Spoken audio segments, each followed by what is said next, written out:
It's a hot topic. Have you ever noticed something? Cities can feel much hotter than the countryside nearby. This is a real thing. Scientists call it the urban heat island effect, or UHI for short. It means your city acts like an island of warmth surrounded by cooler areas. This isn't about tropical islands with beaches. Oh no. This is about the temperature of the air and the ground right under your feet. It's a fascinating and important part of science. This heat island effect happens in many places. Big, bustling cities are famous for it. Think of New York or Tokyo or London, but it's not just for giant metropolises. Even smaller towns can have this effect, if there are enough buildings and roads. The difference in temperature can be quite big. Sometimes the city center can be several degrees warmer, especially after the sun goes down. That's when the countryside cools off faster, but the city holds on to its heat. Imagine the city wrapped in a warm blanket, a blanket made of trapped heat. This island is not made of sand or rock. It is an island of higher temperatures. It forms because of how we build our cities and what we build them with. It's a direct result of human activity. Our buildings, our roads, our daily lives, they all contribute to this warming effect. It's a phenomenon that scientists have studied for many years now. Understanding it is the first step. So what makes these urban areas so toasty? It's not just one single thing. It's a combination of factors. Many different ingredients cook up this heat, like a recipe for a warmer city. We're going to explore these causes. We'll look at the materials we use, we'll see how plants or the lack of them play a role, and we'll even consider how we, the people, add to the heat. Science is all about asking why, so let's dive in and find out more. The science of city heat. One big reason cities get hot is the materials. Think about dark streets. Those asphalt roads are black or very dark gray. Dark surfaces are great at absorbing sunlight. They soak up the sun's energy all day long, like a giant dark sponge for heat. Then later on, they release that stored heat. This warms up the air around them. Concrete buildings and sidewalks do this too. They have a high thermal mass. That means they hold a lot of heat. Now let's talk about plants, or rather, the lack of them in many city areas. Trees are nature's air conditioners. They provide wonderful cool shade. This stops the sun from heating the ground directly. Plants also do something called evapotranspiration. That's a fancy word. It means they release water vapor into the air. This process cools the air around them, just like sweating cools you down. Cities often have fewer trees and green spaces, so they miss out on this natural cooling. Humans and their activities also add heat. Consider all our machines and gadgets. Cars have hot engines running through the streets. Air conditioners in buildings pump hot air outside. While they cool the inside, they warm the outside. Factories and industrial processes release a lot of heat too.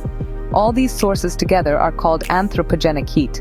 That just means heat generated by human activities. In a dense city, this can really add up. It's a significant factor in making cities warmer places. Then there are the buildings themselves. Tall buildings in cities create urban canyons. These canyons can trap heat. They also block wind.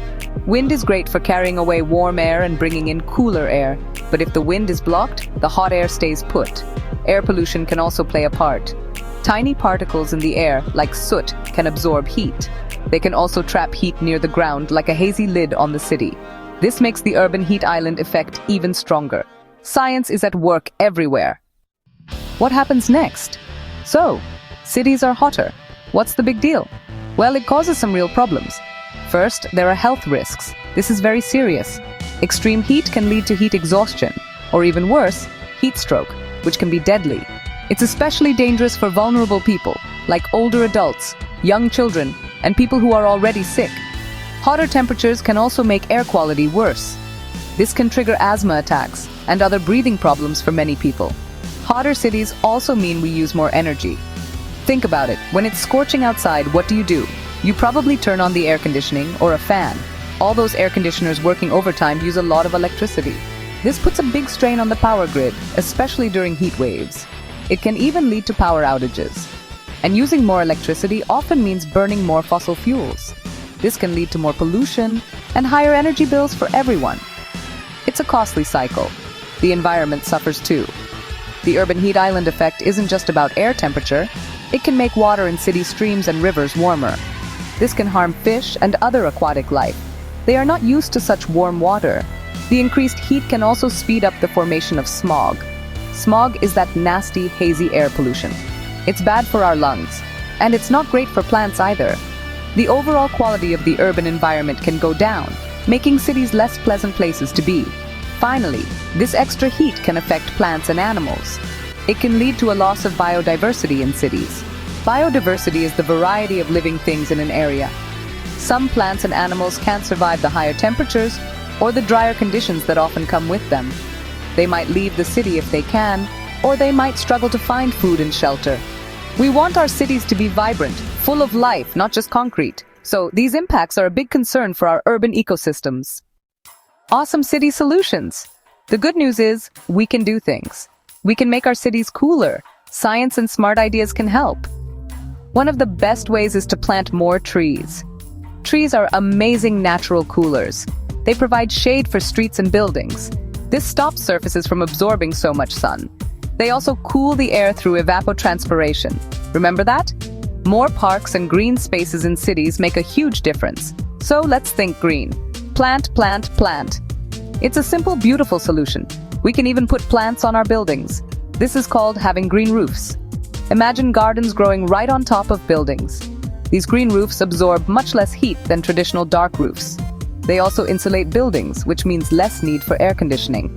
How cool is that? Literally. We can also have green walls. That's when plants grow up the sides of buildings. These living walls also help to cool things down, and they make cities look much nicer too. Nature is a great engineer. Think about what our cities are made of. All those roads and roofs. We can use cool materials for them. These are special materials designed to reflect more sunlight and absorb less heat. Cool pavements for roads and parking lots, cool roofs for buildings. These materials are often lighter in color, or they have special reflective coatings. It's like wearing a white t-shirt on a sunny day. It helps keep you cooler than a dark shirt. Smart urban planning also helps, designing cities to allow breezes to flow through.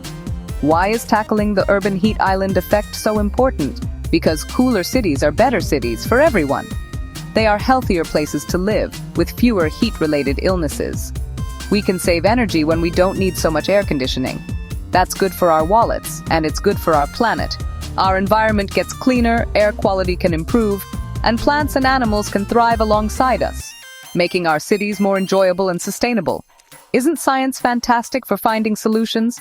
Let's build cooler, greener, smarter cities for a better future.